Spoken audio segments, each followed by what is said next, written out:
Natanggap na ng COMELEC ang kopya ng guidelines ng DSWD para sa pamamahagi ng ayuda sa ilalim ng Ayuda para sa Kapo-Sangkita Program o AKAP.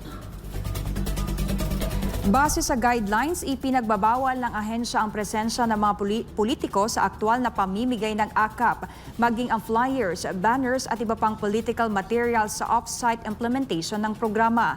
Matatandaan na una nang nagbigay ng kondisyon ang COMELEC sa DSWD na kailangan muna nitong magsumite ng guidelines bago nila aprubahan ang ikalawang exemption ng programa para sa election spending ban na magsisimula sa Marso 28 hanggang Mayo 11 ngayong taon.